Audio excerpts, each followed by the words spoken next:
잠언 전도서 강론 14번째입니다. 게으르다는 것은 이 제목으로 같이 은혜를 나누기 원합니다. 우리가 말씀을 나누었지만 한 구절 한 구절이 굉장히 신랄하죠. 소위 게으른 자들은 정신 바짝 차리게 하는 말씀입니다. 굉장히 스스로를 계속 그렇게 부지런으로 쪼는 사람들 이 말씀 굉장히 좋아합니다. 이런 말씀들. 좀 더 자자, 좀 더 졸자, 좀 더 누워있자 하면 빈궁이 강도같이 군사같이 이르리라. 이불에서 나오기 싫어하는 게으름뱅이의 어떤 실상을 잘 보여주고 있죠. 정말 연자매 또 이렇게 돌듯이 침대를 계속 구르고만 있어요. 밖으로 안 나가고. 밖에 나가려니까 또 핑계도 대요. 밖에 사자가 있어. 위험해. 그런 거죠. 심지어는 그 손을 이 밥그릇에 넣고도 입에 올리기를 이렇게 귀찮아합니다. 이런 사람이 있을까? 근데 게으른 사람은 아니더라도 실제 우울증이나 거식증에 걸리면 정말 숟가락질도 그냥 짜증날 때가 있어요. 귀찮죠? 근데 하여튼 이 경우는 좀 게을러가지고 누가 떠먹여줬으면 좋겠다는 그런 거죠. 이 게으름이라는 것은 동서고금을 막론하고 비난의 항상 대상이었습니다. 어느 곳에 공산국가에 가도 비난을 받아 게으름은.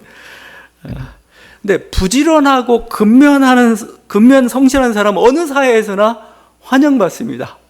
그냥 어떤 원주민 사이에 가더라도 어느 곳에 가더라도 환영받아요.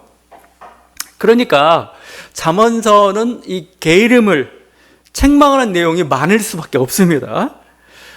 우린 크게 두 군데만 읽었는데 또 한 군데가 있어요. 24장 3절 34절에 똑같은 내용이 또 반복이 됩니다. 반면에 부지런함을 칭찬하는 것은 막 군데군데 있어요. 그래서 하여튼 제가 지금 잠언 강론하면서 좀 많이 나오는 부분을 먼저 지금 처리를 좀 하면서 이렇게 가고 있어요.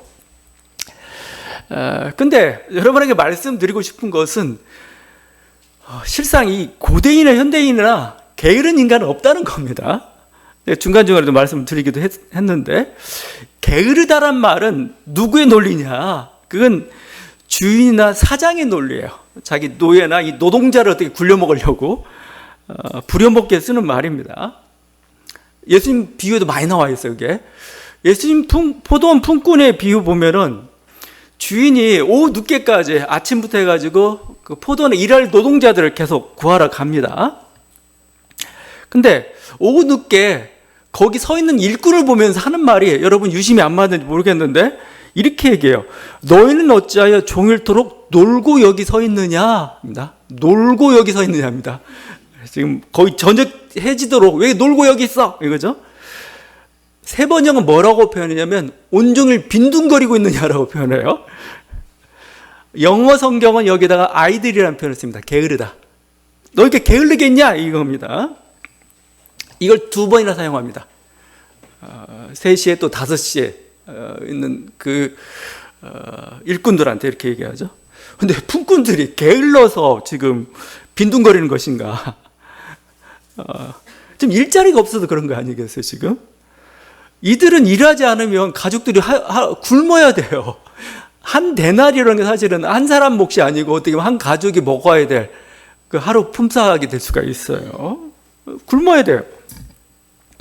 근데 반대로 주인은 왜 이렇게 막 아침 6시, 9시, 12시, 3시, 5시 이렇게 찔끔찔끔 이렇게 고용을 하고 있는 건가? 이 사람 인자해서 어떻게든 일꾼을, 아니죠. 일꾼은 거기 있었어요. 제가 봐서는 주인이 굉장히 인색합니다. 그러니까 어떻게든 최소한 동안 고용해봐야 안 되겠어. 최소한 동안 고용하려면 저는 그런 인색한 모습이 보여요. 노동자의 게으름이 문제가 아니고 주인의 지금 인색함이 문제입니다. 지금 포도 수확철인데 일꾼이 고용되지 않고 있는 이상한 이 현상이죠. 이게 더 사회적 문제가 이게 문제인 거예요, 진짜. 게으름이 문제가 아니고. 지금 근데 게으름이란 말을 그냥 막 사용하고 있어요. 달란트 비유에서도 마찬가지입니다. 그 달란트 비유에서 한 달란트 그냥 주인이 받은 그 한 달란트 그대로 남긴 자가 있어요. 그 남긴 자가 받았던 비난이 뭐냐? 악하고 게으른 종이에요. 근데 이 뭔가 주인 입장에서는 게으른 종일 겁니다. 착취해야 되니까 게으른 종일지 모르겠는데 근데 한 달란트 그대로 남긴 사람이 율법을 범한 건 아니에요. 왜냐하면 이자 고리대금 하지 말라고 그랬거든요. 지금 그러니까 이자를 그러니까 뭔가 5달란트 배를 남겼다는 100% 이자나 마찬가지거든요. 그거 안 한 거예요. 오히려 율법이 금지하는 상황이었습니다. 그래서 이런 얘기예요. 당신은 굳은 사람이라 심지 않은 데서 거두고 해치지 않은 데서 모으는 줄 내가 알았으므로. 이 말은 뭘까요? 주인은 고리대금업자입니다. 지금 이게 심지 않은 데도 거두고 해치지 않은 데 이게 이자예요. 그렇죠?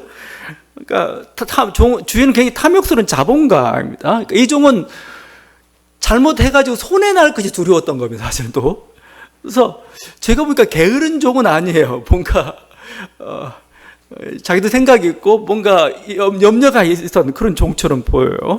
여러분 어떻게 읽었는지 모르겠지만 저희가는 그렇게 보이고 예수님이 비유를 이용하셨더라도 어떻게 보면 그게 그 당시 어떤 사회 풍습이었을 거라고 봐요. 사회 풍습을 잘 뒤집어 보면 뭔가 좀 잘못된 게 좀 많이 있어요.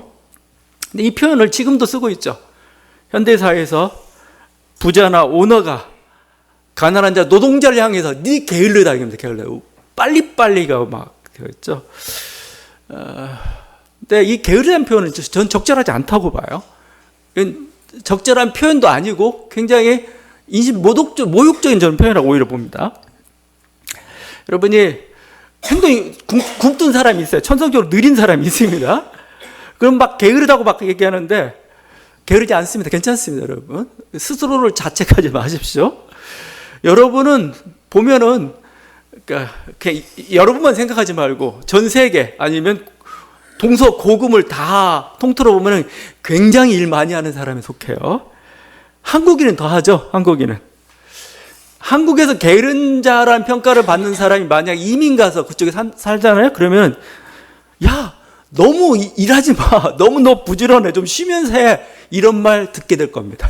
그러니까 한국인들이 너무 상대적으로 너무 일을 많이 해요. 현대인들도 일을 너무 많이 합니다. 제가 중간중간에 얘기했지만 오늘 본격적으로 얘기할 게 이 유발 하라리의 사피엔스라는 책입니다. 인류의 어떤 그 문명사를 한번 잘 점검을 했는데 여기서 인간이 결정적인 게 인간은 수렵 채취 사회를 몇십 년 동안 그렇게 살았어요. 농경 사회 된 건 결국 1만 년 전입니다. 농경 사회로 넘어가면서 무슨 일이 발생했느냐? 노동량이 더 많아져 버렸습니다. 이건 누구든 계산하셨겠지만 유발 하라리가 이 농업혁명을 뭐라고 표현하냐면은 역사상 최대의 사기라고 표현합니다. 최대의 사기. 왜 사기가 돼? 이런 겁니다. 수렵 채취는 하루에 한 3시간 내지 6시간 정도 일했다고 추정을 해요. 그 정도면 식량 확보를 위해서 노력하고 나머지는 뭐 했을까요? 놀고 그냥 사교 행사한 겁니다. 사교. 대화하고 놀고 막 이런 겁니다. 근데 농업혁명이 일어난 이유로 무슨 일이 발생했습니까? 인간은 해 뜰 때부터 해질 때까지 일해야 됩니다. 식량 생산 늘어났어요. 늘어났는데 같이 인구도 늘어났고 이 머리를 쓰는 엘리트라는 잉여인간들도 많이 생겼습니다. 저는 거기다 잉여인간을 쓰고 싶은데 잉여인간들도 많이 늘어나면서 노동량도 더 증가를 하게 그 사람 목까지 일해야 돼요. 그래서 이게 진화론적으로 보면 이런 말을 합니다. 재밌는 표현인데 인간이 밀을 길들인 게 곡식이잖아요. 밀을 길들인 것이 아니고 밀이 인간을 길들였다. 밀이 인간을. 왜냐하면 밀과 쌀의 전략은 뭐냐면 인간에게 곡식을 주고 그러니까 모든 거에 초점은 대량 번식이잖아요. 번식. 그렇죠? 그래서 아주 가장 성공한 케이스 곡식화됨으로써 엄청난 전 세계 곳곳에 자기 자손을 번식시키는 아주 탁월한 생존 전략에서 미리 인간의 노동을 도구로 해가지고 성공한 케이스. 그러니까 인간을 길들였다고 볼 수 있죠. 그러다 보니까 인간이 이제 고된 노동을 하다 보니까 생긴 병이 디스크, 관절염 이런 것들이 너무 많이 일을 해가지고 동물들에게 없는 병들이 막 생기기 시작했습니다. 수렵 채취는 이렇게 당장 먹을 식량만 있으면 만족해요. 그러니까 농경인은 어떻게 됩니까? 농사 짓다가 가뭄이 오거나 홍수가 오거나 병충해 오거나 뭐 이런 여러 가지 것들이죠. 그러면 그거 있으면 그걸 대비를 해야 돼요. 그럼 너무 많이 쌓아둬야 돼요. 자, 거기서부터 인간의 근심과 불안이 시작이 됩니다. 많이 쌓아둬야 되는데 뭐가 올지 모르는데 이게 불안이에요. 불안. 우리들의 대부분, 제가 계속 얘기하지만 특별히 남성의 주로 50대, 60대의 남성들이 경험하는 우울증 같은 게 있습니다. 불안증 같은, 우울증 같은 게 있는데 그 근본을 따지면 결국 불안이에요. 불안. 미래에 대한 어떤 그 불안, 염려, 이것들이 굉장히, 그러니까 이게 계획하고 뭐 이런 또 농경사에 되다 보니까 그런 일이 발생해버렸어요. 제가 얘기하자면 동물들은 하루 먹을 거 있으면 행복해 합니다. 됐어. 만족해. 감사해. 이거죠. 그리고 더 잡지도 않아요. 근데 우리는 더 잡아놔야 돼요. 없을 때를 대비해가지고. 막 이러다 보니까 폭력성도 더 증가하기 시작했죠. 주거 환경도 집단적 노동 필요에서 도시화가 시작이 되죠. 관계수로, 수로 같은 거 해야 되겠죠. 또 그 노동 총재를 위해서 또 국가가 등장하기 시작합니다. 국가가 등장하기 전에 또 더 많은 노동을 또 강요를 합니다. 조직적으로. 그러니까 좀 힘든 사회가 돼버린 거죠. 이 기술 발전이라는 것도 마찬가지예요. 인간이 노동량을, 그러니까 기술 발전하면 기술 발전 편하자고 하는 거잖아요. 근데 편한 게 아니고 더 많은 일을 시켜요. 그걸 이용해가지고. 제가 늘 얘기하지만 이 전기와 이 전등, 이게 발명되면서부터 인간은 밤새도록 이제 밤에도 일하는 야근이라는 게 등장을 했죠.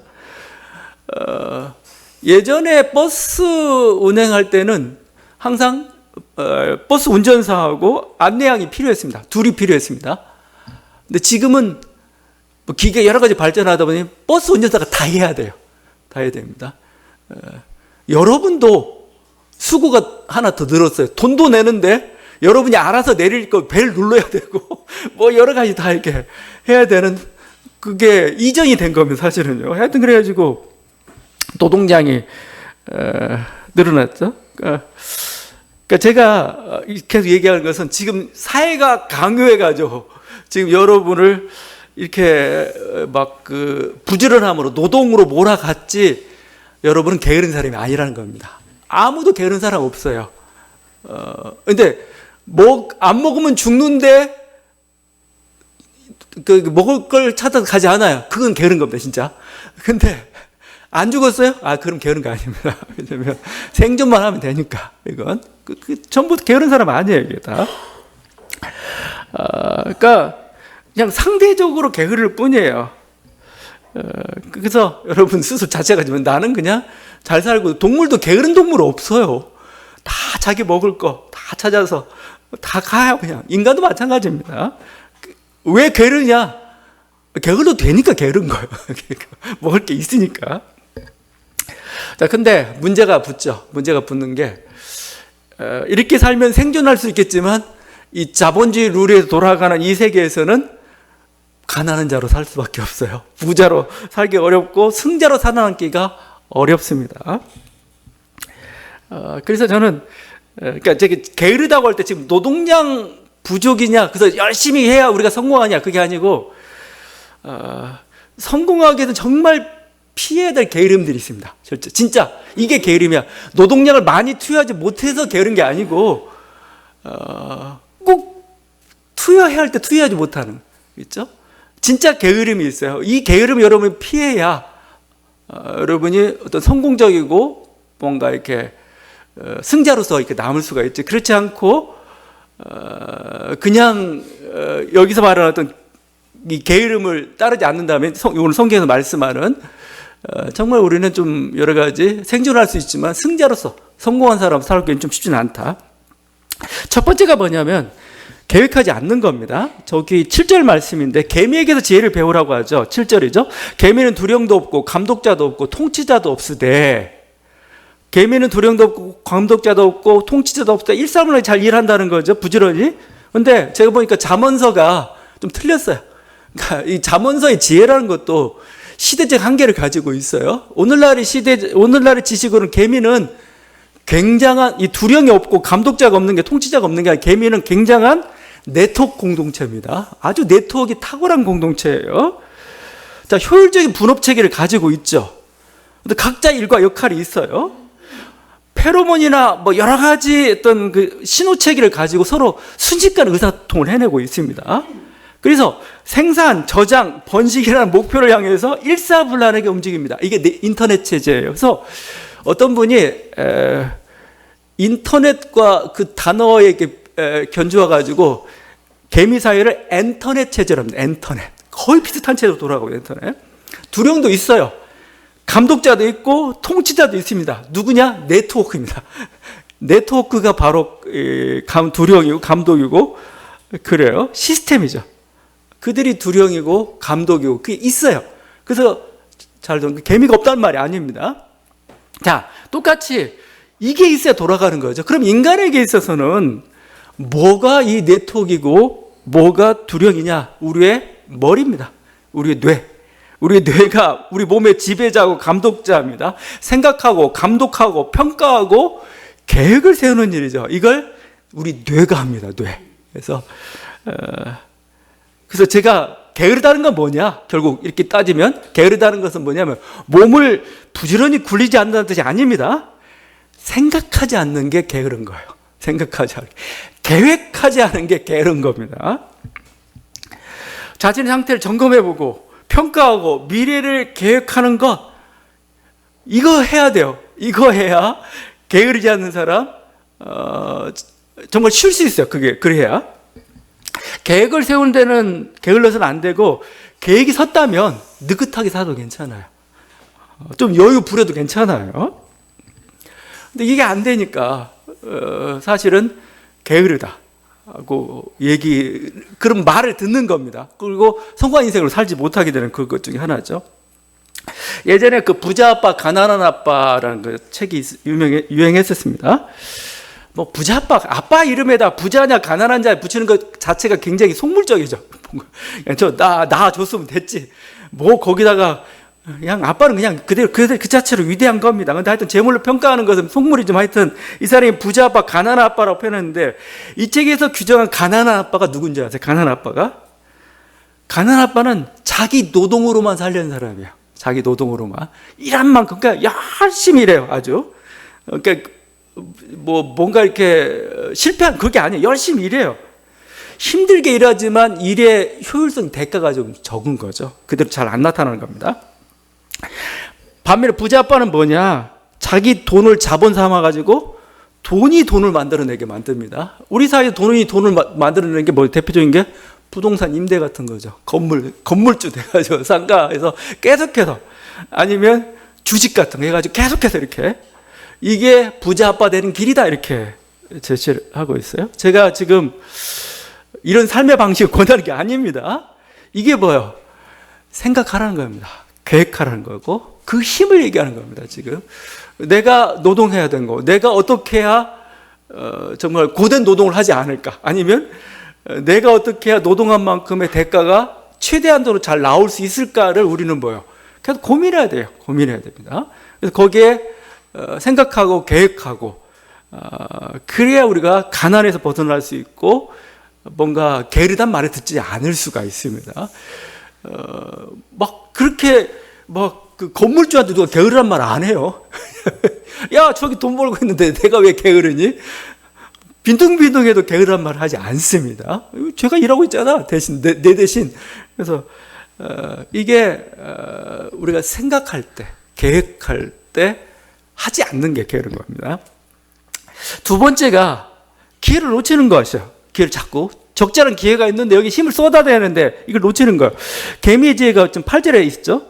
먹을 것을 여름 동안에 예비하며 추수 때에 양식을 모으느니라. 그렇죠?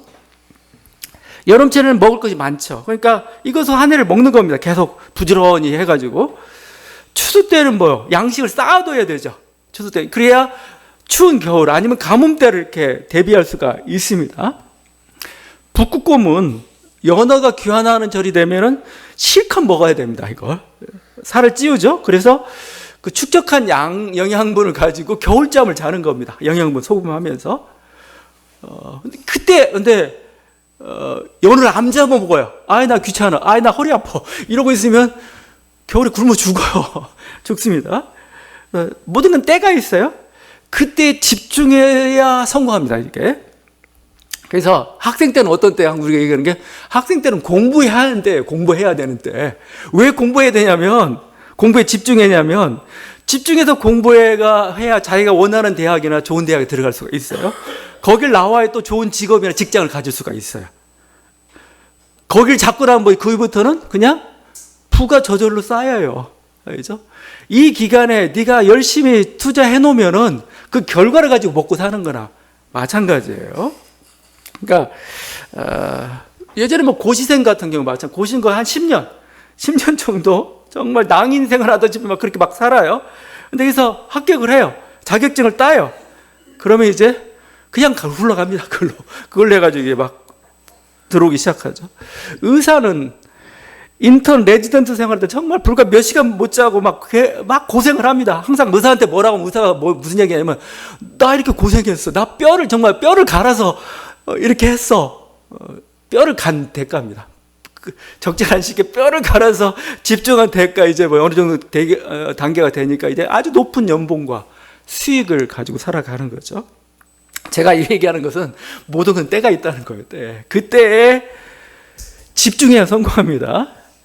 때가 아니면 아무리 노력하고 부지런하고 뭐라고 비난해도 소용없어요. 아무 소용 없습니다. 그냥 노는 게 좋아요. 때가 아닐 때는 노는 게 중요합니다. 그래서 제가 지금 교회 하면서 굉장히 놀고 있는 것처럼 보이죠?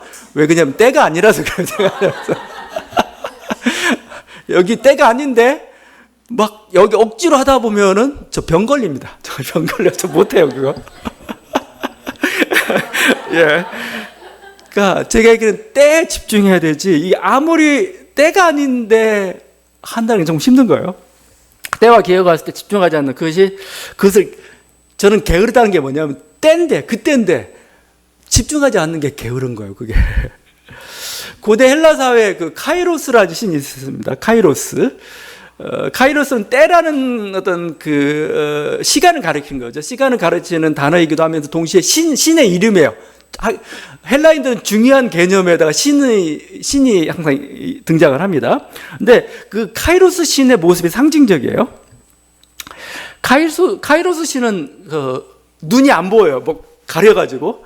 그것도 상징적입니다. 누구에게나 기회는 있다. 누구에게나 주어진다. 이거죠. 양손에는 칼과 저울이 들려 있습니다. 칼과. 뭐냐면 기회라고 생각될 때 냉철한 판단을 하고 과감한 결단해야 얻을 수 있기 때문에 그런 거예요. 칼과 저울을 들고 있습니다. 어깨에는 커다란 날개가 있고 두 발에도 작은 날개가 있어요. 망설이는 순간 날아가 버려요. 내 날개 날아가 버립니다. 또 특징적인 게 앞머리는 무성해요. 무성해서 딱 잡을 수가 있습니다. 근데 뒷머리는 머리가 없는 민머리예요. 그러니까 뭐예요? 이미 지나고 나면 뒤에서 잡으려면 잡을 수가 없어요. 그냥 날아가 버리는 거죠. 이게 기회다. 어떤 때다. 뭐 이런 의미인데 저는 이건 아니라고 봐요. 이건 투기다. 이건 도박이네, 도박. 여러분, 뭔가 빨리 결정해야 될 시기, 지금 아니면 위험한 결정에는 그건 매우 위험한 겁니다. 실제적으로. 그러니까 그건 도박이에요, 도박. 도박성 기회. 그러니까 내가 순식간에 짧은 순간에 결단해야 되는 그 순간, 그건 굉장히 위험한 겁니다. 예를 들면 내가 지금 쿠데타를 해야 돼. 내 장군이야. 내가 이 편에 쓸까 저 편에 쓸 건가? 선택, 이건 도박이죠, 도박. 이걸 가지고 기회라? 아니, 위험한 겁니다. 내가 거기서 잘못 선택했다고 해서 기회를 못 잡았다? 아니에요. 그건 여러분 탓 아닙니다. 그건 여러분 탓 아니고, 아쉬울 수는 있겠지만, 미련을 가질 필요도 없어요. 손해날 확률도 굉장히 높은데, 그걸 결정하라는 것은 기회가 아닙니다. 그건 도박이고 투기입니다, 투기. 그래서 신앙인은 투기를 선택하지 않습니다. 투기는 위험한 거가 아닌 겁니다. 참된 기회는 오늘 말씀이잖아요. 여름이라는 시간이 있고 가을이라는 시간이 있잖아요. 길잖아요. 여름과 가을. 하루 이틀 내가 그냥 놀았다고 해서 쉬었다고 해서 뭐 영향 있는 건 아니에요. 여름과 가을 길잖아요. 그러니까 그게 기회예요. 그게. 그 다음에 또 예측이 가능해야 되죠. 이대로 내가 일하지 않으면, 모으지 않으면 무슨 일이 발생하는가 보이잖아요. 이걸 선택하면은 일 확률이 높은데 꼭 그렇지는 않지만 확률이 굉장히 높잖아요. 그럼 뭐죠? 예측 가능한 거죠. 그럼 뭐요? 그건 기회입니다. 그건. 그래서 도박이 아닌 거죠. 그럼 뭐요? 여기 집중 투자를 하고 그러면 성공 확률이 높아지는 거죠. 그러니까 예측도 가능하고 시간도 충분한데 집중하지 않으면 이게 게으름입니다. 이게 제가 얘기하는. 그건 기회를 못 잡은 거예요.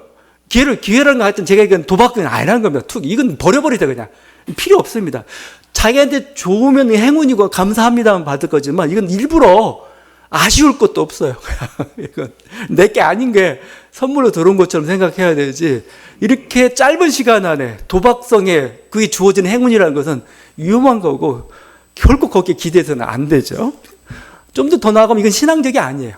신앙적이 아닙니다. 그러나 시간도 있어요. 계산도 가능해요. 내가 투자하면은 확률도 높아요. 그럼 투자해야 되죠, 여기다. 그거 하지 않으면 게으른 겁니다. 세 번째가 게으르다는 것은 변화를 싫어할 때 게으르다는 말이 나와요. 지금 오늘 여기 아주 신랄한 표현들을 맞습니다. 이 동무지 방구석에 나가지 않고 이불만 구르고 있는데 그 이유가 재밌어요. 13절이죠. 26절. 게으른 자는 길에 사자가 있다. 거리에 사자가 있다 하느니라. 사자가 어디 있어요? 없는데 하여튼 사자가 있어. 거리에 사자가 있다. 나 못 나가. 나 여기 그냥 누워 있을래 이거죠. 막 핑계를 대는 겁니다. 14절이죠. 문짝이 돌적이를 따라서 도는 것 같이 게으른 자는 침상에서 도느니라. 이게 이불 밖은 위험해져. 항상 이불 밖은. 그래가지고 그 침상에서 이리 굴고 저리 굴고 있는 모습을 문짝이 돌적이를 따라 돈다. 연자매들이 돈다. 뭐 풍자적인 표현이죠. 결국 이것들이 의미하는 바는 뭘까요? 나는 이 상태가 좋아요. 이 상태가. 변화가 싫은 거예요. 새로운 일이 사실은 싫은 겁니다. 좀 더 우리가 확대해서 해석해 보면은 지금껏 해왔던 일, 누워있으니까 난 누워있겠어. 이거죠. 그러니까 지금껏 해왔던 일만 계속 하고 싶다는 겁니다. 변화나 새로운 일 싫은 거예요. 얼마나 싫은지 15절. 게으른 자는 그 손을 그릇에 넣고도 입으로 올리기를 괴로워하느니라. 숟가락을 퍼서 자기 입 집어넣기가 음식을 먹기가 괴롭다는 겁니다. 이게 참 변화가 싫고 힘쓰는 게 싫은 거죠. 그래서 이걸 뭐라고 표현하면 익숙한 거죠. 익숙한 거. 익숙한 게 굉장히 편합니다. 이 나이 들수록 문제가 뭐냐? 나이 드는 문제가 익숙한 걸 그러니까 익숙하지 않은 걸 싫어해요. 익숙하지 않은 건 뭐죠? 뇌를 많이 써야 돼요. 그러니까 습관이라는 게 사실은 굉장히 좋을 때가 있습니다. 습관화 됐다는 건 뭐 익숙해져 가지고 더 이상 에너지 안 써도 된다는 겁니다. 에너지 효율성 면에 습관 같은 게 생겨요. 근데 그 습관이 안 좋은 습관이면 바꿔야 되잖아요. 바꿔야 됩니다. 근데 그게 변하죠. 근데 그거 안 하려고 합니다. 그때 저는 게으르다라는 표현을 쓰고 싶어요. 그래서 익숙한 것과의 결별이라는 표현을 쓰고 있습니다. 우리가 너무 게을러지면은 그런 일들이, 그러니까 결국 우리가 기업 경영 해가지고 21세기 들어와서 계속 했던 얘기 중에 하나가 그거였어요. 지금 저쪽에서 유조선 위에 있는데 불이 났어요. 한쪽에서. 불이 나고 있는데, 그럼 어떻게 해야 돼요? 뭐 대책을 세우든지 아니면 바다로 뛰어들어야 되죠. 그래야 살죠. 근데 가만히 있어요. 나는 익숙한 것과 결별하지 않으려고. 그러다 보니까 뭐예요? 이제 막 나오는 얘기가 변화 경영이라는 얘기 나오면 니네 지금 보이지 않지만 불이 붙었는데 빨리 뭔가 결단을 해야 되는데 변화를 싫어하는 거죠, 이게. 그래서 우리가 머리를 쓰고 변화를 해야, 그러니까 뭔가 새로운 걸 배워야 돼. 끝까지 계속 하나님께서 부르실 때까지 계속 배우고 생각하고 노력하고 해야 뇌가 건강해지고, 그래서 우리가 뇌가 싱싱해지는 겁니다. 노화되지 않는 거예요, 이게. 그런 사람을 젊다고 표현합니다. 젊다. 그러니까 이걸 싫어하는 거죠. 그 다음에 게으른 자는 그냥 그럴 뿐만 아니라 아주 그냥 합리화돼요. 게으른 자는 사리에 맞게 대답하는 사람이 일곱보다 자기를 지혜롭게 여긴다. 자기 말이 옳다는 거예요. 일곱 사람이 얘기하고 있는데 안 들어요. 자신이 게으름에 다른 근거를 대죠. 일곱 현자의 말보다 자기 생각이 옳다고 생각하는 거죠.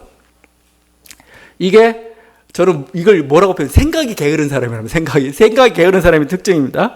한 번 태도를 정하면, 한 번 입장을 전하면, 한 번 생각을 전하면 안 바꿔요. 안 바꿉니다. 뭐라고 얘기해도 안 들어요. 안 들어요. 자기가 옳다는 겁니다. 이게 그래서 노인이 위험합니다. 나이 드는 게 위험합니다. 왜냐하면 나이 들어 자기 경험과 모든 게 쌓여가지고 나름대로 이렇게 입장이 생겼습니다. 안 바꾸려고 그래요.